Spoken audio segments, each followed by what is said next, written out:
Hola, ¿qué tal? Mi nombre es Claudio González, más conocido en las redes sociales como Chimera Drummer. Me pueden encontrar en mis diferentes redes sociales por este lado aquí. Em, bueno, después de harto tiempo voy a subir otro video más con un tema que me hace tiempo quería hablar. Cre- Creo o asumo que este va a ser uno de los videos que voy a volver a escuchar una y otra vez para poder ir revisando mis líneas de razonamiento y ese tipo de cosas. Porque realmente este es un tema que a mí me toma mucho tiempo de reflexión, me hago preguntas, trato de resolver los diferentes problemas constantemente, etcétera, etcétera, etcétera, y ese es el problema de la absoluta soberanía de Dios sobre todas las cosas, ¿ya? Ese es un tema que es axiomático dentro del calvinismo. ¿En qué sentido? En que todos los calvinistas, independiente de las posiciones causales que tengamos, tenemos como principio rector de nuestra cosmovisión el hecho de que Dios es soberano, de que Dios tiene el control de todas las cosas que hay dentro de su creación, y que nada sucede si no es por la voluntad de Dios, que Dios de una u otra manera, insisto, independiente de la perspectiva causal que sostengamos, Dios de una u otra manera está involucrado en esos actos, ¿ya? Y Y bueno, y ese es un tema que a mí siempre me ha apasionado, me ha gustado, me ha llevado por caminos un tanto complicados a veces, otras veces me ha llevado a caminos más apacibles, pero sigue siendo un tema que eh, constantemente estoy reflexionando. Y en ese sentido, a lo largo de los años, he ido desarrollando, articulando mi pensamiento al respecto. Y producto de eso quise hacer un video hace unos días atrás en donde iba escribiendo un bosquejo o iba escribiendo ciertas definiciones y todo y en el momento, pero mi computador no me acompañó, la RAM crashó y fue un desastre. Así que lo que hice esta vez fue escribir lo que yo pensaba iba a ser un bosquejo y al final terminó siendo un artículo. Y es ese artículo que condensa más que nada mis reflexiones al respecto, que en realidad no son cosas, yo no, como digo ahí mismo en el artículo, yo no estoy inventando la rueda. Las cosas que estoy diciendo ahí, muchas mentes muchísimo más piadosas y potentes que la mía, ya las pensaron y las dijeron antes. Simplemente leyendo y aprendiendo de todos ellos, razonando. También yo en relación al tema he articulado el asunto de esta forma, sencilla para mi comprensión y espero que también, espero que sea sencilla para la de usted. ¿Ya? Así que lo que voy a hacer es voy a ir leyendo el documento, es un poco extenso, y comentando donde sea necesario. Espero hacerlo todo esto en un solo video y si sale más largo lo haré en, en, en dos videos, si es que. Espero que no, espero que no.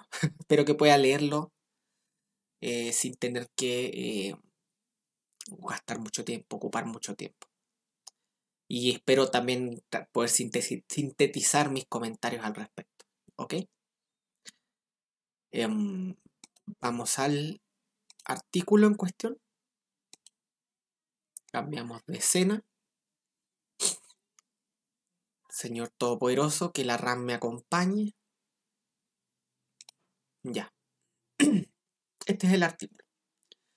Se llama voluntad, determinismo, libre albedrío y causalidad. Ahí voy a estar definiendo o delineando estos conceptos a lo largo del artículo, ¿ok? Ya, lo voy a ir leyendo y lo voy a ir comentando donde sea necesario. Empieza así. Comienzo. El siguiente artículo tiene la intención de expresar de la forma más clara posible la manera en cómo he ido entendiendo este asunto con los años y cómo he desarrollado y articulado mi pensamiento al respecto. Por supuesto, esto es el fruto de mucho estudio bíblico y de autores muchísimo más capaces en todo sentido que yo, por lo que confieso que aquí no estoy inventando la rueda ni nada por el estilo. Aviso de antemano que muchas veces tiendo a nombrar conceptos y articulaciones que aparecen en mi mente de ciertas maneras que, si bien seguramente expresan elementos que se encuentran en estos autores, reflejan de mejor forma cómo he procesado y entendido tales ideas. Por supuesto, esas ideas las definiré en su momento. Cuando, cuando reflexiono sobre los temas en general, a veces saltan articulaciones o conceptos en mi mente eh, que yo a fin de resumir trato de expresarla en ciertas palabras o composiciones de palabras. Por ejemplo, la expresión ontoética. La expresión ontoética eh, me ayuda especialmente en el tema de la relación entre los frutos del hombre y su estado moral en relación a su ontología, a su ser. Entonces, para resumir ese concepto, uso la palabra ontoética, que en realidad es una palabra compuesta entre ontología y ética. Pero me ayuda a nombrar de alguna forma o a resumir de alguna forma un concepto que podría ser un poco más largo de explicar. Y esa es una de las palabras que uso. Otras palabras que uso es on-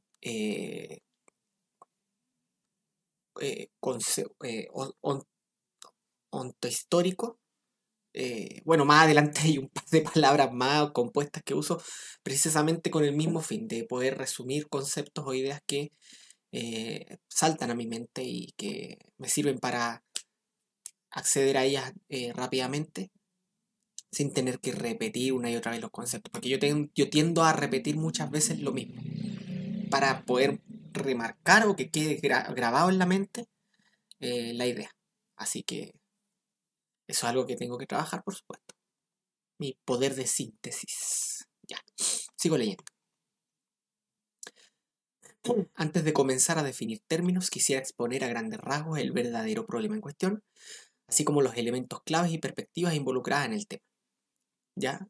Quiero delinear bien cuál es el asunto que busco entender y responder. ¿Ya?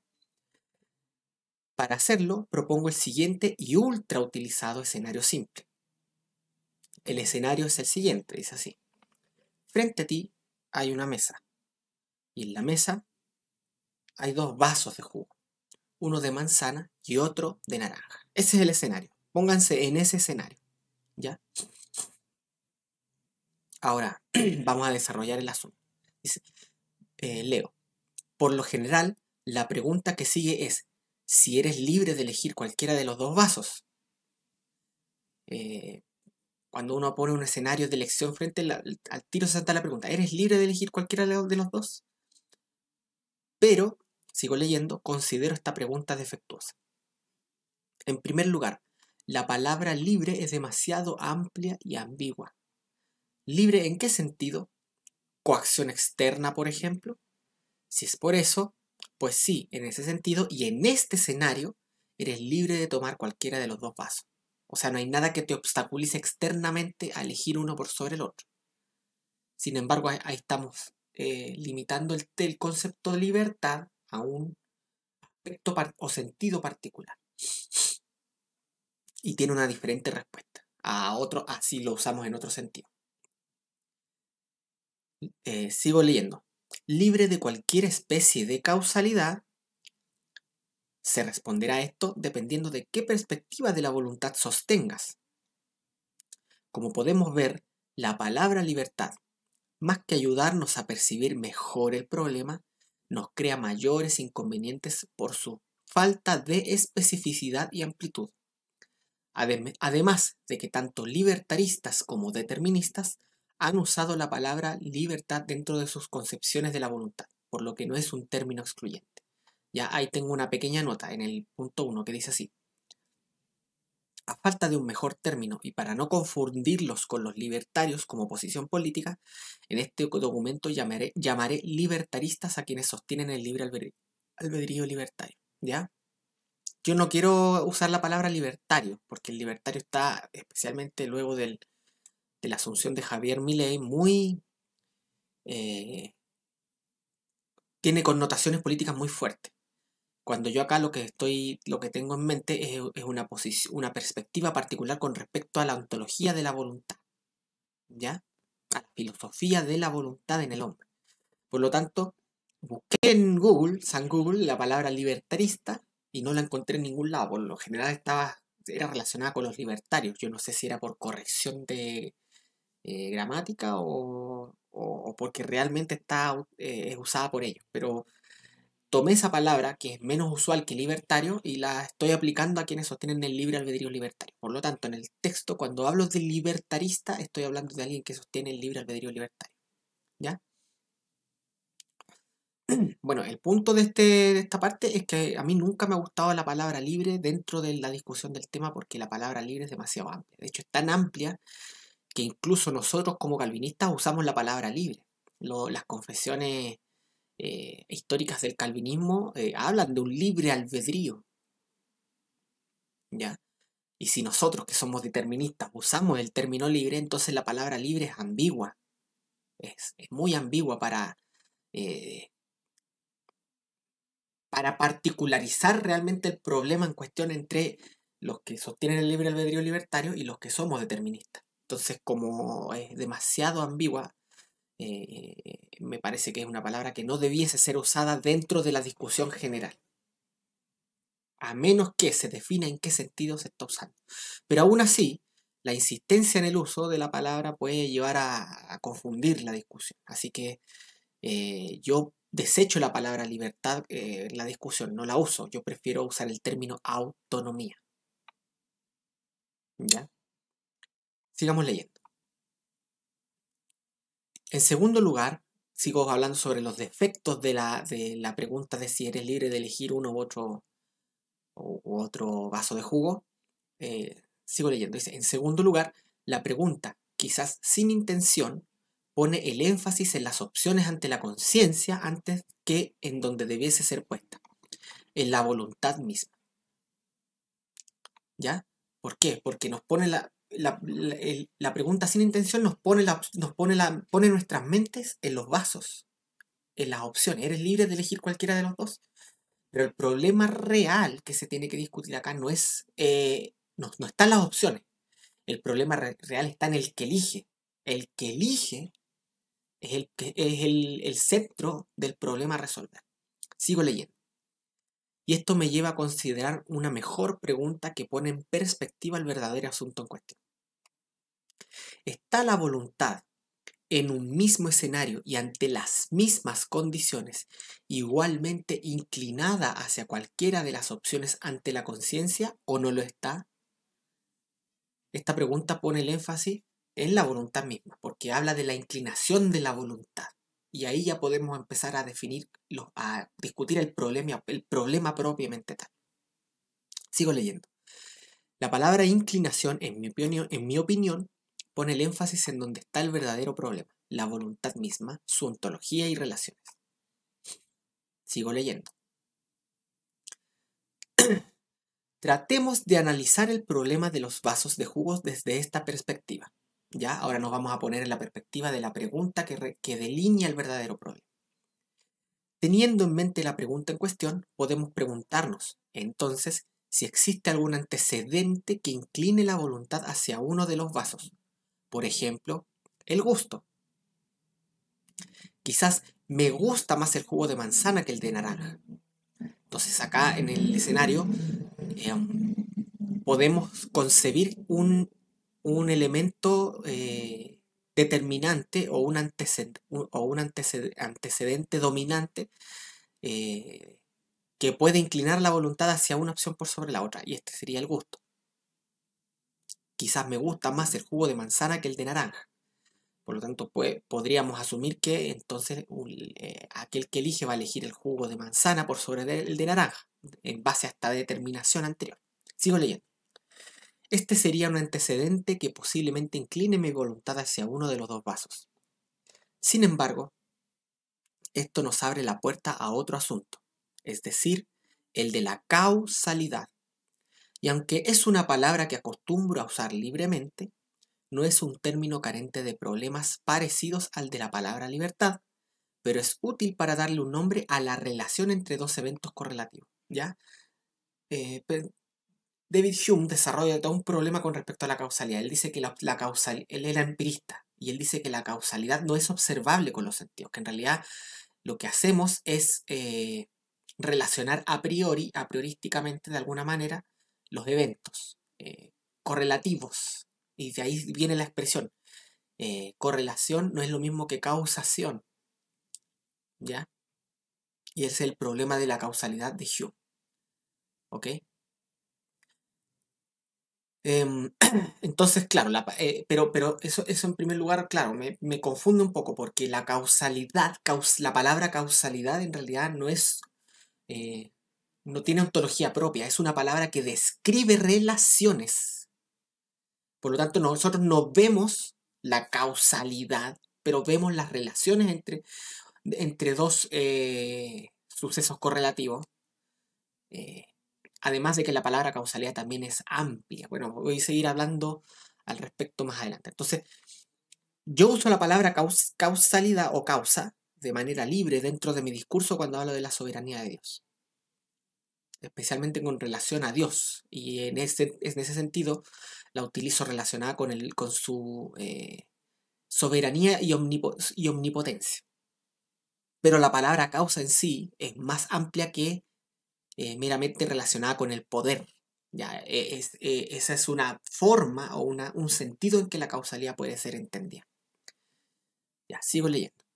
La palabra causa debe ser considerada un término genérico, es decir, de género, que engloba un gran conjunto de especies que le dan sentido y coherencia a los efectos percibidos por la conciencia o intelecto. ¿Ya?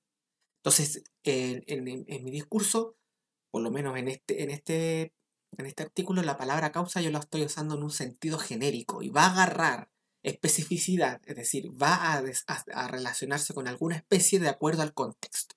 ¿Ok? Sigo leyendo. Por ejemplo, el gusto es una especie de causa diferente que, por ejemplo, un trauma infantil o un golpe en el rostro. ¿Se dan cuenta? Ahí tenemos tres diferentes tipos de causas que podemos relacionar efectos. Por ejemplo, no sé, quizá yo tenía un papá golpeador, mi papá no era así, por si acaso. Eh, y él era fanático del jugo de manzana. Entonces, cuando yo era niño, posiblemente me mandaba de manera muy violenta a hacerle jugo de manzana y, y eso creó en mí que la presencia del jugo de manzana gatillara un rechazo absoluto a esta decisión. Y por lo tanto, si tú me pones delante una mesa con un jugo de naranja y uno de manzana, seguramente voy a elegir el jugo de naranja, ¿sí? Pero ahí la causa sería un trauma, ¿se dan cuenta? La causalidad es amplia en el sentido de que la causalidad puede tener muchas naturalezas y formas de manifestarse. Por eso la palabra causa es un término más genérico que específico. Y la especificidad la va a agarrar según el contexto en el cual aparezca el concepto. ¿Ya? Sigo leyendo. Los efectos producidos de forma diferente por estas causas. A ver, los efectos son producidos de forma diferente por estas causas, me corrijo ahí. Sin embargo, aunque no podamos percibir y entender cómo es que estas causas producen estos efectos, es inevitable que establezcamos una relación entre causa y efecto en virtud del principio de coherencia ontohistórica. Ahí hay otro término compuesto que yo uso. En virtud del principio de coherencia ontohistórico. Ese es un principio que voy a explicar más adelante. Por lo que, finalmente, el efecto halla su sentido y explicación y coherencia final en su causa, encontrando así su lugar dentro del fenómeno o narrativa que intentamos inteligir a la luz de los elementos ante nuestra conciencia. ¿Se entiende? El principio de causalidad le da sentido, le da coherencia a los elementos que intentamos inteligir, es decir, hacer inteligibles, hacer entendibles, hacer comprensibles ante nuestra conciencia. ¿Ya? Acá tengo dos notas al pie, la nota 2 y la nota 3. La nota 2 tiene que ver con las causas, la diferente naturaleza de las causas y los efectos que produce. Y el principio de coherencia histórico. La nota 2 dice lo siguiente. Al decir esto, tengo en mente el problema de la causalidad planteado por el empirista David Hume, es decir, que correlación no implica causación, lo que mencioné antes. Sin embargo, como teístas cristianos, nosotros confesamos que, si bien es cierto que correlación no siempre implica causación, la relación causa y efecto es establecida metafísicamente por Dios. De manera que, por ejemplo, el fuego quema porque Dios causa que las potencias en la llama produzcan los efectos esperados, aunque empíricamente no podamos percibir la causalidad o el proceso causal, la obra de Dios en sí, como tal.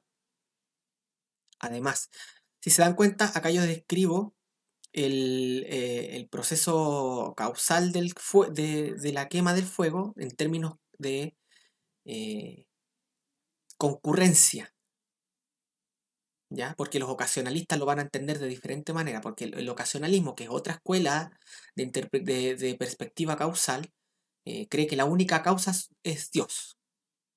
No existen más causas. Los demás, las relaciones que percibimos son ocasiones en donde la única causa opera todos los efectos, ¿ya? Y los opera directamente. Y hay un sentido en que tienen razón, en el sentido de que Dios es la causa dominante, podríamos decir que es la causa que subordina al resto de las causas. Pero ahí vamos a tener una diferencia entre si nosotros creemos que Dios es la única causa o si creemos que Dios potencia las causas en las cosas que ha creado, en los asuntos que ha creado, en los objetos que ha creado, para que produzcan los efectos que Dios quiere que produzcan. ¿Ya? Eh, entonces ahí vamos a tener una diferencia entre los ocasionalistas y los concurrentistas. Yo soy más de la escuela concurrentista que ocasionalista. ¿Ya? Sigo leyendo. Además, ¿qué se quiere decir cuando se afirma que no podemos ver la causalidad? Recordemos que Hume era empirista. ¿Acaso la causalidad es algo en sí mismo o es simplemente una palabra que describe una relación de coherencia entre dos sucesos lógica y o cronológicamente correlativos? Para más información respecto de Hume y el problema de la causalidad pueden acceder al siguiente enlace. Acá les dejo un enlace donde pueden acceder a la perspectiva de Hume, al problema de Hume con respecto a este asunto. Y la nota 3 dice que más adelante voy a explicar lo que significa el concepto ontohistórico. Ya, sigamos leyendo. Sin embargo, y volviendo al problema de la elección de la voluntad, la existencia de un antecedente previo a la abolición ante libertaristas y deterministas plantea la siguiente pregunta. ¿Existe una relación causal necesaria, independiente de la especie, entre los antecedentes y la abolición como tal? Es decir, ¿es necesario que mi gusto por el jugo de manzana me lleve a elegir el jugo de manzana que está sobre la mesa por sobre el de naranja? Volvemos nuevamente al asunto de la elección. ¿Qué produce la inclinación? Esa es la pregunta. Si algo causa la inclinación, entonces la inclinación va a ser determinada. Pero si no hay una relación causal entre el antecedente y la inclinación, entonces la inclinación es indeterminada. Y ahí tenemos las dos escuelas expresadas en términos sencillos. Los deterministas y los libertaristas. Ahora, ¿cómo responden estas escuelas al asunto de la relación causal entre los antecedentes y la inclinación de la voluntad? Así, sigo leyendo. Un libertarista respondería que no existe relación causal necesaria independiente de la relación de antecedentes. Incluso ante un mismo escenario con las mismas condiciones, por lo que cualquiera de las dos voliciones, incluso si fuesen contrarias, serían posibles. ¿Ya? Esta es la voluntad y estos son los antecedentes. ¿Ya? Imaginemos que la relación causal fuese así. Para el libertarista es así. Hay un divorcio entre la relación causal entre los antecedentes y la voluntad. Por lo tanto, estos no tienen poder causal para inclinar la voluntad hacia una opción o hacia otra. ¿Ya? La voluntad en todo momento mantiene el poder de inclinarse hacia cualquier opción. Por eso se le llama a esta posición el poder de la elección contraria. Es decir, que yo elija A no implica que yo no tenga poder ante un mismo escenario de poder elegir no A. Porque no hay una relación causal, es decir, no hay nada que incline necesariamente la voluntad hacia una opción o hacia otra. Ya más adelante voy a expresar los problemas con esa posición. Esa sería la posición libertarista, esa sería la posición de quienes sostienen el libre albedrío libertario, si es que son consistentes. ¿Por qué razón? Porque en el momento en que nosotros hacemos una relación causal entre un antecedente, por más pequeño que sea, y la decisión, entonces ya nos podríamos hablar de un libre albedrío libertario. El concepto se destruye completamente. Ahora, ¿cómo responde un determinista? Esto dice, un determinista, como en mi caso, respondería que si bien la elección del jugo de manzana en el escenario propuesto depende del contexto ontohistórico que configura el mayor deseo del momento, la elección, sea cual fuere, siempre va a responder a antecedentes previos que inclinan la voluntad hacia una opción por sobre la otra, dándole coherencia y sentido al fenómeno histórico dentro de la narrativa. ¿Ya? Si se dan cuenta, yo no respondí que sí, el gusto va a ser un factor determinante en el escenario propuesto que va a necesariamente inclinar la voluntad hacia el jugo de manzana. ¿Ya? Esto nos lleva a entender que el escenario propuesto es demasiado simplista, porque un determinista va a responder, si es que el gusto es el factor determinante al momento de la elección, y ese es el factor determinante que configura el mayor deseo del momento, entonces en el escenario propuesto, si el gusto es el factor determinante, entonces la elección va a ser el jugo de manzana por necesidad. Pero puede que si el escenario cambia un poquito, cambie también el mayor deseo del momento. Más adelante voy a hablar sobre esto. Pero el punto es el siguiente. La elección siempre va a responder o se va a inclinar en relación al mayor deseo del momento, y el mayor deseo del momento es el producto de un conjunto complejo de causas cuya causa primera es Dios, de tal manera que si hay cambios en esta configuración ontohistórica, puede que haya cambios en el mayor deseo del momento, y si hay cambios en el mayor deseo del momento, entonces la voluntad puede que haya cambios en su determinación, en su elección. ¿Ya? Hablo de contexto ontohistórico porque la elección ocurre en un contexto histórico particular y responde no solamente al contexto histórico, sino que también responde a elementos ontológicos en el sujeto que elige. Sigo leyendo. Lo anterior, es decir, la respuesta de libertarista y determinista al escenario propuesto, nos revela dos cosas interesantes.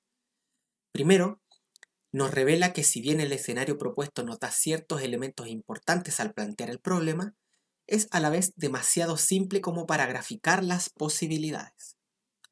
Por ejemplo, se esperaría que un determinista respondiera que hay una relación necesaria entre el gusto por el jugo de manzana y la elección del vaso correspondiente. Y en cierto sentido, esto sería así si el gusto dentro del contexto ontohistórico fuera un factor determinante dentro de la configuración del mayor deseo del momento.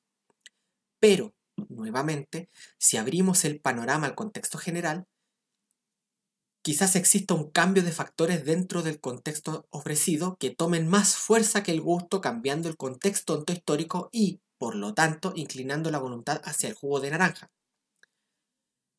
Por ejemplo, quizás tomé jugo de manzana antes del momento actual de ebullición y ahora quiero variar el sabor. Como ven, hay un factor que cambia el contexto ontohistórico y por lo tanto cambia los factores dominantes dentro del mayor deseo del momento. Y cambia la elección. Sin embargo, incluso dentro de este panorama, la elección sigue respondiendo al contexto ontohistórico en que ocurre, por lo que sigue existiendo una relación causal que explica y le da coherencia al efecto percibido. Ya acá tengo dos notas, la nota 4 y la nota 5, que dice así, la 4 dice así. Para profundizar el concepto de mayor deseo del momento, pueden leer el libro de Jonathan Edwards llamado La libertad de la voluntad. Ese es un clásico dentro de la lectura calvinista que hay que es un must read, aunque es muy complicadísimo, muy complicado ese libro.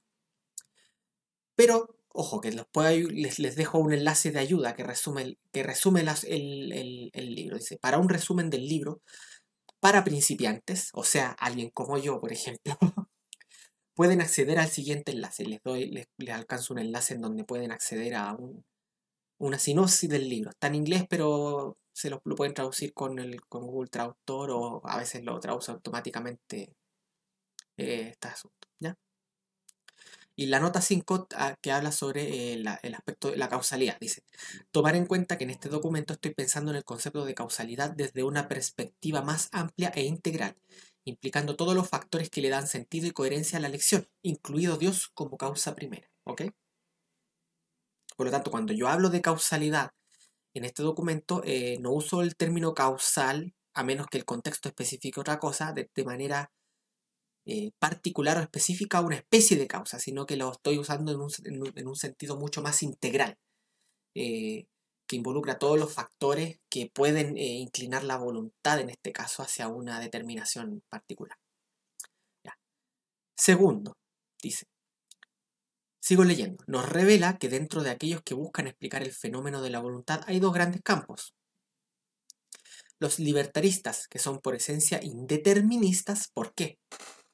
Porque los antecedentes no causan la inclinación de la voluntad, por lo tanto la inclinación es indeterminada, no está determinada, son por esencia indeterministas en relación a la voluntad. Sigo leyendo. Y sostienen que la voluntad no pierde el poder de la elección contraria. Y el segundo campo son los deterministas, que, independiente de su clase, porque hay diferentes tipos de deterministas, están los naturalistas, están los islamistas, están los calvinistas, etc., y sin negar sus grandes diferencias, porque no toda escuela dentro del determinismo postula el determinismo con los mismos términos, van a afirmar que la elección de la voluntad está determinada por antecedentes previos que la inclinan necesariamente, es decir, hay un elemento de necesariedad, de necesidad en la elección, hacia una opción en detrimento de la otra. Y algunos de ellos van a afirmar que la libertad de la voluntad consiste no en el hecho de que pudiendo hacer A, decide B, sino en que lo que determina la abolición es el mayor deseo del momento y, por lo tanto, lo elegido es necesariamente deseado por la voluntad. Es decir, la voluntad cuando elige, aun cuando elige de forma determinada, quiere lo que elige. Ya, ahí voy a... Ya, en otras palabras, cuando un agente moral elige, siempre quiere lo que elige, porque esa elección necesariamente estará en armonía con el mayor deseo del momento. Tengo unas cuantas notas acá. Por ejemplo, tengo la nota 6 que habla sobre las diferentes escuelas deterministas. Dice así. Nota 6. Los naturalistas afirmarán que la elección responde meramente a antecedentes de naturaleza material, por lo que algunos negarán que existe la voluntad como tal. Claro, si la voluntad es un concepto metafísico, no es un concepto material. Ya, es un concepto metafísico, no es algo medible, observable, es una potencia del alma. Por lo tanto, los naturalistas, por cuanto son materialistas, van a negar que hay una cosa como la voluntad.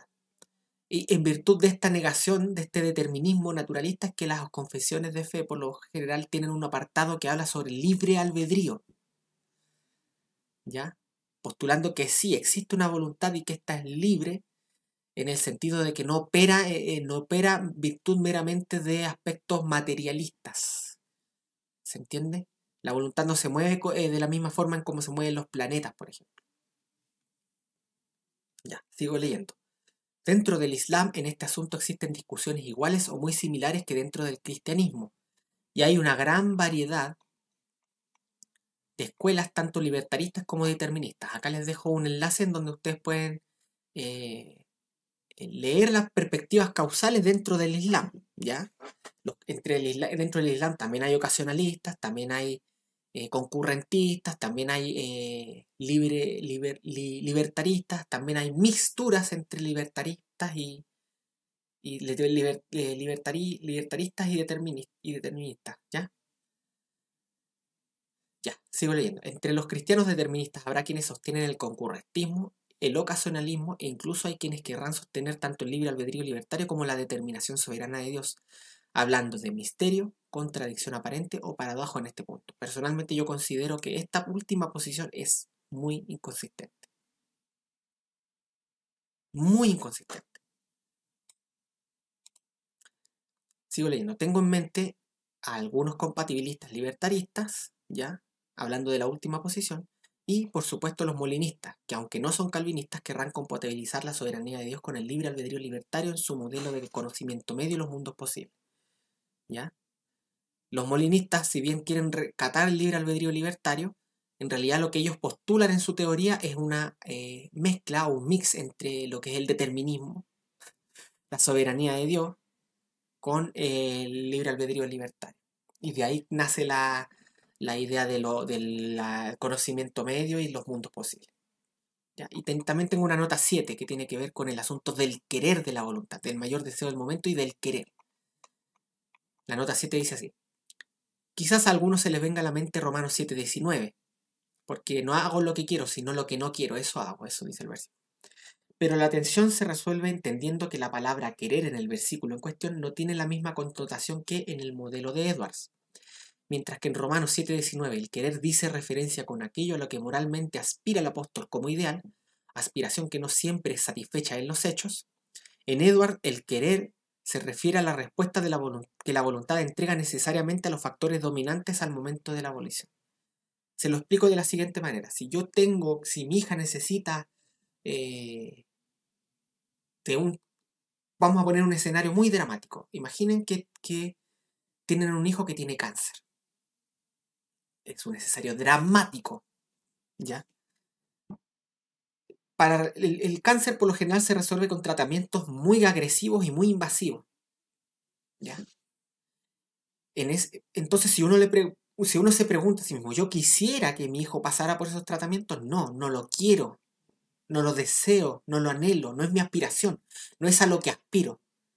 Pero la configuración ontohistórica del momento produce que el deseo del mayor momento de la abolición sea que mi hijo se salve, que mi hijo sea sano. Por lo tanto, ese deseo ese mayor deseo va a determinar, en cierto sentido, que yo elija que mi hijo pase por ese tratamiento que no me gustaría que pasara para poder salvar su vida.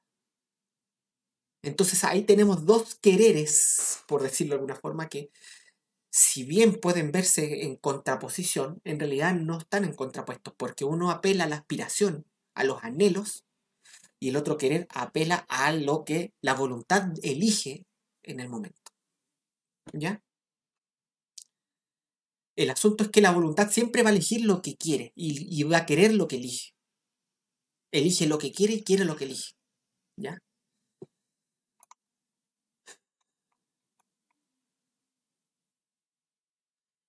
Y en ese hecho de querer lo que querer lo que elige y elegir lo que quiere, nosotros los deterministas vamos a decir que ahí es donde está la libertad de la voluntad. Por lo tanto, hay una coherencia o una compatibilidad entre una decisión determinada y la voluntad que la elige. ¿Ya? No hay contradicción de términos en ese sentido.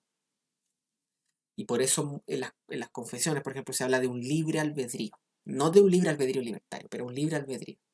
Porque la persona que elige quiere lo que elige y elige lo que quiere. ¿Se entiende? Por lo tanto, tenemos dos tipos de libertades expresadas acá.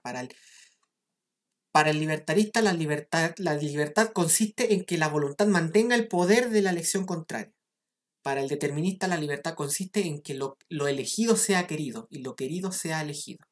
En que lo elegido sea lo que más se desea en el momento. ¿Ya? Entonces ahí tenemos dos concepciones diferentes del término libertad, dos formas diferentes de entender la libertad. ¿Ya? Sigo leyendo. Habiendo descrito a grandes rasgos el problema y los diferentes elementos y grupos involucrados, pasaré a definir y discutir si es necesario los conceptos y términos claves, en mi opinión, dentro de la discusión. Entonces ahora yo parto a definir y a discutir los términos o los elementos que considero relevantes dentro de este asunto. Posiblemente se me salta alguno, me faltó alguno, posiblemente hay otros aspectos que no he tomado en cuenta, pues existen muchas posibilidades, pero por lo menos desde mi perspectiva, en la forma en como yo he articulado y sintetizado el asunto, estos son los elementos relevantes dentro de la discusión. ¿Ya? Y es necesario siempre definir los elementos que vamos a discutir. Si no se define los elementos a discutir, entonces por lo general las discusiones van a perder sentido. Ya. Primero, voluntad.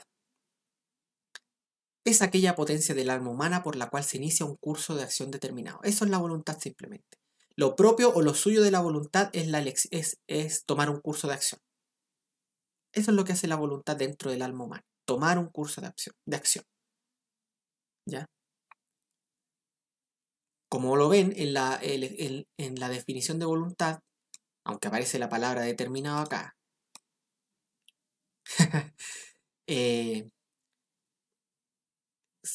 plantea la posibilidad de poder generar diferentes modelos o perspectivas con respecto a cómo se produce esta elección. ¿Ya? Y ahí pasamos al primer modelo, que es el libre albedrío, el libre albedrío libertario. ¿Ya? ¿Cómo defino yo el libre albedrío libertario? De la siguiente forma, dice: es aquella perspectiva de la voluntad del hombre que nos enseña que, ante cualquier cantidad de opciones y con independencia de cualquier clase de antecedente, la voluntad no pierde el poder de la elección contraria. En otras palabras, no existe relación causal entre los antecedentes y la abolición, por lo que podemos hablar de una voluntad indeterminada propiamente tal. Se resume comúnmente como el poder de la elección contraria o también la voluntad de indiferencia o libertad de indiferencia. ¿Ya? Como les expliqué antes, está la voluntad y esto es el libre albedrío libertario. O sea, y estos son los antecedentes que inclinarían la voluntad hacia un lugar hacia otro. No hay una relación causal, hay un divorcio entre los antecedentes y la voluntad. Por lo tanto, como no hay una relación causal necesaria, la voluntad no pierde ante un mismo escenario, ante una misma configuración de antecedentes, no pierde el poder de irse hacia un lado como hacia el otro. ¿Se entiende? Esto tiene problemas que más adelante los voy a discutir. Ya. 3. Autonomía de la voluntad. Este es el principio específico que yo ocupo cuando hablo del libre albedrío libertario, para encauzar el tema hacia donde está el real problema, que es precisamente en este divorcio entre la voluntad y los antecedentes. A este divorcio yo lo llamo autonomía de la voluntad. La voluntad es ley para sí misma. Dice así: principio relacionado al libre albedrío libertario que nos indica que la voluntad del hombre es metafísicamente independiente de cualquier principio causal, incluyendo el poder de Dios. Por cuanto la palabra libre en la discusión la considero ambigua y problemática, por las razones que ofrecí anteriormente, prefiero utilizar la palabra autonomía para describir la ausencia de causalidad entre los antecedentes y la abolición, ausencia de la cual emana la indeterminación de la voluntad en el concepto de libre albedrío libertario, como dije anteriormente. En palabras simples, la voluntad existiría en autonomía incluso del contexto en que tiene su propia existencia.